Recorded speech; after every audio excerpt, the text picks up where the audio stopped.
So, good morning, everybody. This is the first Sunday after the great feast of the resurrection, and it's also known by several different names. It's known by Thomas Sunday because, as we read in the gospel today, Thomas' doubt, and it led to strengthening his faith.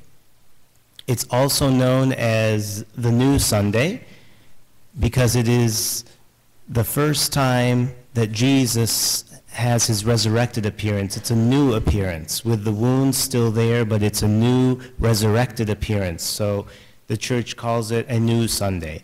It's also one of the Lord's minor feasts. And we celebrate today faith. We celebrate moving from a position of doubt to a position of stronger faith. And of course, it's part of the Holy 50 Days, which we've started, and the joy of the resurrection.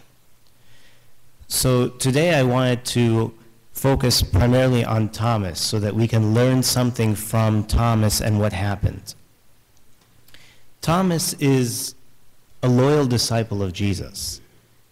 He is mentioned in the Gospels in a few different times.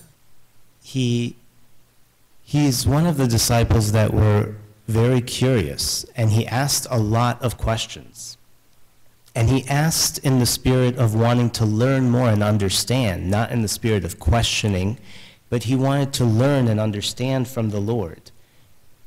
And we see in the passage in John chapter 14, verses 5 and 6, is one of the times where Thomas was asking the questions to the Lord. And we learn a lot from that. And Jesus' response to him is, I am the way, the truth, and the life. And he continued on to explain that further and further. And so we credit Thomas for asking the Lord a lot of questions that help us better understand now through the readings of the gospel more about Jesus. He was also very dedicated to the Lord, and he was one of the disciples who told Jesus, I'm willing to go with you back to Judea, even if it means death. And that was at the time when the Pharisees and the people there had made a decree that they were searching for the Lord. And anybody who found him or anybody of his followers, they would seize him and they would punish them. So it was a very dangerous thing to say, let's go back to Judea. And that's why the Lord spent some time outside of Judea preaching. And it was in this moment where Thomas said, let's go back. And it's also tied to the story of Lazarus' death and raising of Lazarus. So the Lord was going back to Lazarus to raise him from the dead. And Thomas was one of the disciples who stood up and said, yes, Lord, I will go with you even if it's so dangerous that I might die, but I want to be with you. So we see a lot of great things about Thomas. And, you know, it's a big shame that when a lot of us think of Thomas, the first thing we think about is the negative and how he doubted and the passage that we read today. And, you know, it brings to mind that it's a human characteristic of a lot of people that we seem to remember the negative more than the positive. And we have to reflect on this point because in our lives, there are so many positive things going on. And if we just spend a moment thinking about it and being thankful for it, it will make a big difference. And those small things will help avoid depression, being sad, or negative things happening to you. But if you dwell on something that's negative in your life, it has a spiral effect. And one negative thing may lead to another negative thing. So we have to try and realize that it's human nature that we tend to think about the negative more than the positive, but realizing that we need to focus on the positive and acknowledge that there are positives. So I wanted to consider Thomas's perspective a little bit because we'll see in fact that this was a positive situation, not a negative one that he doubted. So the gospel tells us that he appeared the first time and Thomas was not there. All the other disciples were there. And in fact, if we see the context, the disciples were in great fear of the Jews. And they didn't understand where Jesus was, what happened. All they knew was that he died. He was on the cross and he was buried and he died. So even them, they needed the Lord to appear to them. And that was what strengthened their faith. So if we think about Thomas not being there, or let's put ourselves in the position of Thomas, and if we weren't there among our colleagues and friends who saw something, and then they just later on tell us, oh, I saw this, or, this happened, it's not as strong of an event for someone who's missed that event. And so that is why it is so important that Thomas saw for himself the Lord and the wounds, because it strengthens his preaching and all of his future ministry, because he witnessed it firsthand as opposed to secondhand or from someone else and someone else. And the truth of the matter is, Thomas just wanted to have another experience with the Lord. It wasn't that he denied the Lord or rejected him or said, no, he died and he left us and he abandoned us and what are we to do now? And he was in complete disarray. No, all he wanted to do was have that affirmation and say, okay, if the Lord truly resurrected, I want to see him. I want to greet him. I want to be part of that magnificent event. And he was actually very eager to see Jesus. And so Jesus appeared to him. He appeared to the disciples a second time, and Thomas was there. And he gave Thomas the opportunity. He said, don't be unbelieving, but be believing. And if it means sticking your fingers in my wounds and feeling it for yourself to see it tangibly, then do so. But if you look, the gospel tells us what Thomas did, actually. And he was very embarrassed when he saw the Lord, because he knew of his power and he would defeat death and resurrect. It was just a matter of getting affirmation. And in fact, if you infer from the reading today, he never really put his fingers in the wounds. When the Lord appeared to him and said those few words to him, I imagine him to almost bow down and kneel in a little bit of humility and embarrassment, saying, what was I thinking that I needed to see? Of course, this is God Almighty and the Lord. And all he said, if you look at his words, he says, my Lord and my God. So inside of those words, there's a sense of humility and almost that shame to take it back, that I shouldn't have said those things that I wanted to see you. All I needed to do was have an interaction with you. And I think because of his humble response, I don't think he ever actually touched the wounds of the Lord. All he wanted was to see the Lord and get that affirmation. And as a result, he was quick to turn away that doubt that he had and confirm his faith and be strengthened in the faith. It didn't take much for Thomas because he was already a strong believer. And as I said before, this helped establish him so strong that he became such a successful disciple afterwards. He had such a lot of strong missionary work. We only hear of St. Peter and St. Paul because they were the ones that preached in the Europe areas and the areas that are prominent now. But in fact, Thomas preached in India. He went such a far distance from where they were at that time. And he was so brave and courageous, he said, it doesn't matter. I will go anywhere to the ends of the world to preach for my Lord Jesus Christ. That's how strong of a faith he was. And he also did many miracles in the name of the Lord. His passion for God really established him. And that's why now there's a strong group of Christians in India. And they are still strong and growing in that situation, even with all the different religions that we know over there that the Indians have in India. There's still a strong community of Christians there. And in the end, he courageously shed his blood as a martyr for the Lord. I don't think a lot of this would have happened if the Lord didn't take time to appear to him in person. If he only heard from the disciples who saw the Lord and said, well, I heard from them, so I trust them, I believe them. No, it's even stronger the fact that he witnessed it himself personally. And further to this point, Jesus only appeared in the resurrected body to the believers. He didn't go appearing to other people and say, believe in me now. Look at my wounds and how I defeated death, so you should believe in me. He wasn't doing any of that. He wasn't trying to advertise or promote or anything. He focused on the people who he knew in their hearts they believed. They just needed to strengthen their faith a bit more. They just needed that affirmation, that encouragement, that little push to say, okay, now go. You've experienced everything. You've even seen me defeat death on your behalf. So now go and preach and convert other people and spread the good message. So this is also evidence that Thomas was a strong believer. And he wasn't one to really have strong disagreements with the Lord or doubt that would be converted into a skeptic or someone who doesn't believe. No, he was a strong believer.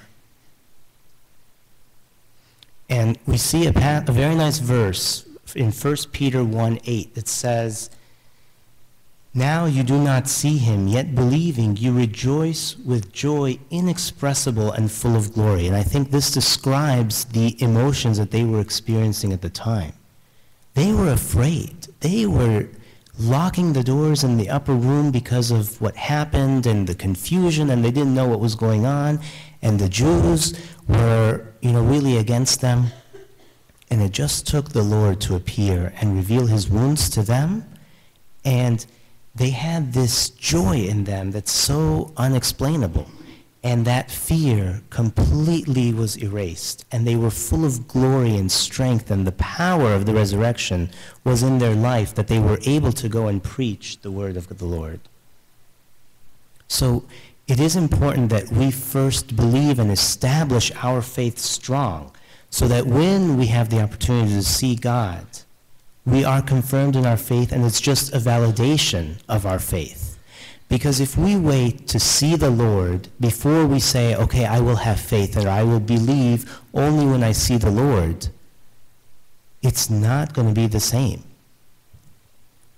There's a verse that's a common phrase that we say, seeing is believing. But I would challenge that phrase today in front of you, because there were many people who saw Jesus on earth, who witnessed his miracles and what great power and peace that he had, but they were far from believing in him. And even people in the Old Testament. So we have an example of Pharaoh in Egypt, and he experienced all the plagues and all the warnings and the signs directly from God. And yet, that didn't do anything. He saw the Red Sea part in front of him. That's a huge miracle. How can the waters of the sea completely part and people pass through it? But his heart was so hard, it didn't matter. So even though he saw certain things, it didn't result in believing. What about Judas? He was very near to the Lord. He was one of the disciples. He witnessed almost all of Jesus' teachings. Everything he did, he was there. But again, in this case, seeing is not believing. And what about the multitudes that Jesus fed several times, or that were running after Jesus from one place to another because they felt this person was unique? They witnessed so many great things that the Lord did. But did they believe? No. In fact, a lot of them were the ones on Good Friday shouting, "Crucify him, crucify him." So what happened to seeing is believing? And that's why the New Testament in the Bible focuses on faith and really tries to help us, the believers now in these generations and the generations to come, to strengthen our faith, because we don't see Jesus on earth. We weren't in the time where he was on earth. So it's an opportunity for us to learn how to strengthen our faith. And in fact, the reason why he came to this earth was not to perform miracles and all the shows and actions that he did. It was for the people to experience him and to know him. It was for them to interact with him and to touch him and to feel him, to develop a relationship with him, and to understand who he is and what he's about, what he represents.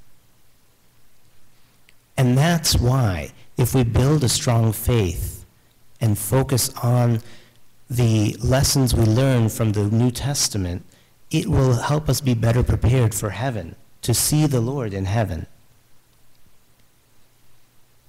And some of the results or benefits of strong faith is that we see God's hand in everything. Yes, he's not alive, he's not a person right now walking around the world with us, but he sure is acting in our lives. And he does so many things and gives us so many blessings. So if we have a strong faith, we will acknowledge those blessings and we will see his hand in our life. We will feel God's work. And there's a verse in James that says, every good and perfect gift is from above. So it's a reminder that all the blessings, all the nice things that we have in our life, they come from God. Yes, we work hard and we do our efforts, and we may actually purchase them, or God may have given us the opportunity to earn them. But make no mistake that they're not ours. They are gifts from the Lord. And even in bad times, someone with strong faith will say, well, this situation is in God's hands, and this is God's will for me, and it will result in something good in the end. Like the verse from Romans 8:28, it says, all things work together for good to those who love God. So someone with strong faith will accept hard times in their life and say, you know, God, I'm submitting my life to your will. Whatever the situation is, you will allow it to pass, and you will allow me to get stronger and build my faith through these actions. And it builds confidence as well. Just like the disciples in those times, they were very afraid. But after they felt the Lord and they had the presence of the Lord in their lives, they were confident and they were able to preach the word and spread the message, no matter what obstacle they faced. Now I want to talk a little bit about the personal touch, because that's the personal relationship that each one of us as individuals has with Jesus, and it's very precious. It goes a long way in our life, and it's important that we continue to feel that personal touch, because that's what helps strengthen our faith. And it takes time, it takes effort, and it's not always easy. But remember, the struggle is the best part, because as we struggle, that's how we build our faith. That's how we get closer to the Lord.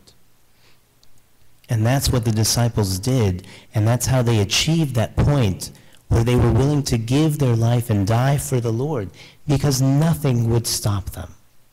Once they build that confidence and have strong faith, nothing will stop them, and nothing will stop you or I either. It's the weakness and the doubts that we have in our faith that keep us from doing more and more and more. And we have to acknowledge that and find ways to go stronger in the faith.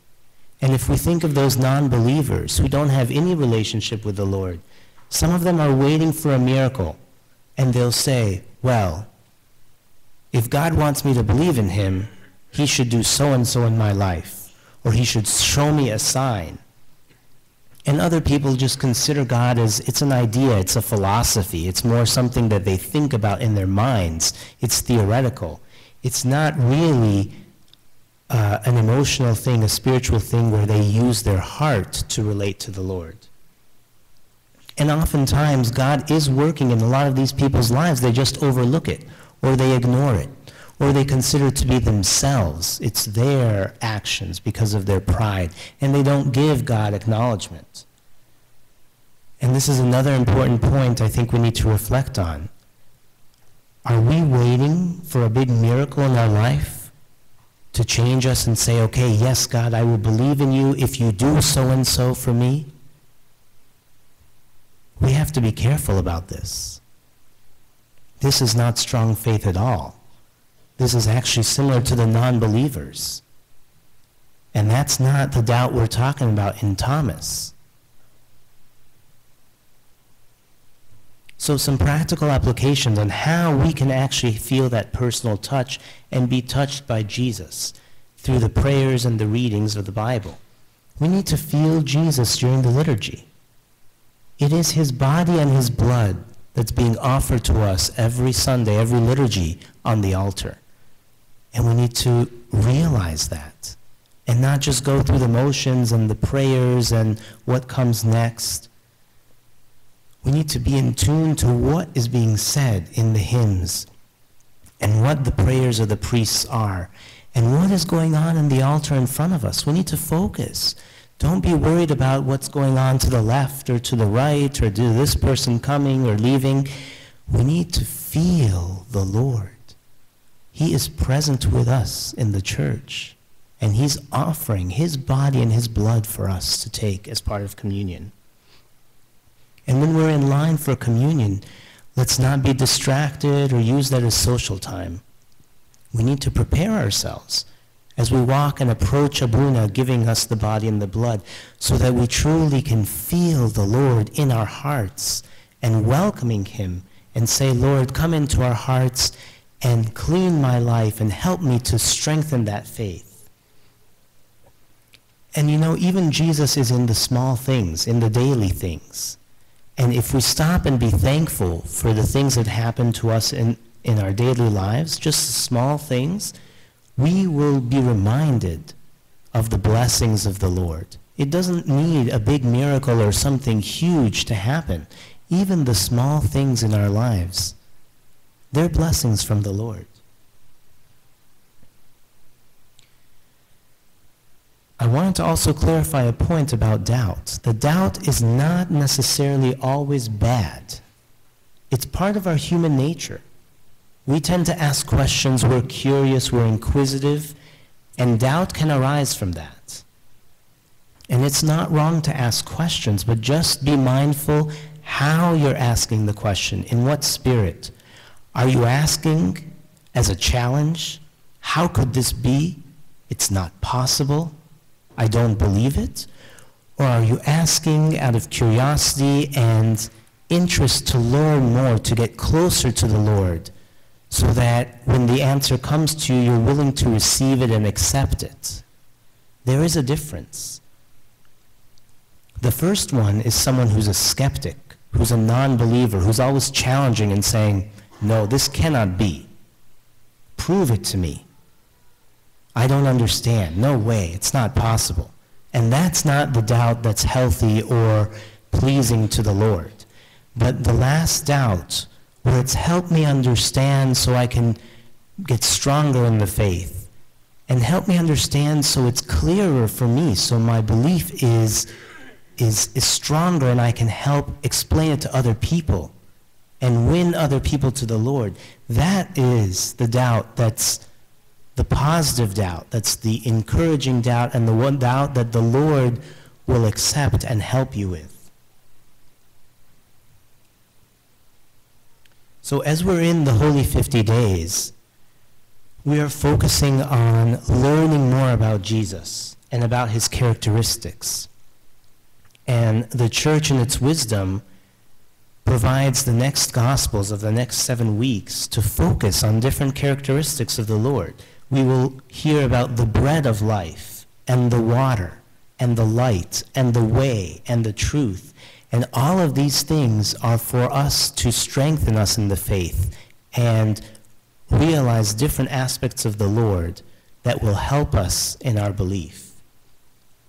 And in fact, there's no fasting days during this 50 days because it's opportunity for us to encounter and enjoy the Lord and have the joy of his resurrection. And the verse from Mark 2:19 says, as long as we have the bridegroom close to us, we cannot fast. So this is an important point, that after Lent and the Holy Week and such a high spiritually, we shouldn't let go of that, and we shouldn't just be lazy and kind of enjoy these holy 50 days. It's an important point to confirm and establish the faith after such a long spiritual journey. So we shouldn't let loose and think it's over, now we can enjoy and do whatever we want. It's about continuing that spiritual journey even further.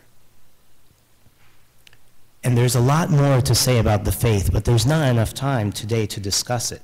But Hebrews chapter 11 is a very beautiful chapter that talks about faith. It defines faith for us. It says, faith is the substance of things hoped for, the evidence of things not seen. And it also goes further to provide several examples of Bible characters and how they used faith to be strong in their lives. And St. Augustine also has several sayings on faith, and I'm only going to mention a couple here. He says, I will see in the eternity what I believe in here, and what I hope in here, I will get it there. And he also says, faith should precede understanding, so that understanding shall be a part of faith. So it's very important that we think a little bit about these and we meditate about what this means in our life. And in conclusion, I just wanted to summarize a few key elements of what faith is, using the letters of the word faith. So F is the free gift from God. Faith is a free gift from God. It's not something that you can work on and just have. It's God that gives it to us. The A is it allows us to believe. As we strengthen our faith, our belief grows as well, and we get closer to the Lord. The I is incomprehensible is accepted. We have to remember, as humans, we have limitations. And we can't consider us equal to God and fully understand everything about God. But it's through our faith that allows those things that are incomprehensible to be accepted.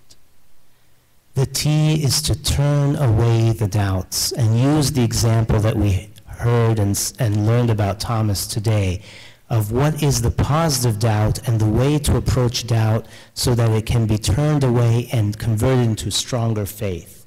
And the H is about hope in the unseen, like we learned from Hebrews chapter 11.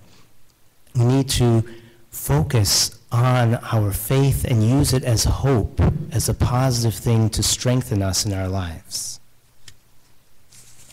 And in conclusion, I would just say that may we benefit from the joy of the resurrection, and may we be touched personally by the Lord in our lives, so that we can turn away all of our doubts that we have and convert it into stronger faith. And glory be to God.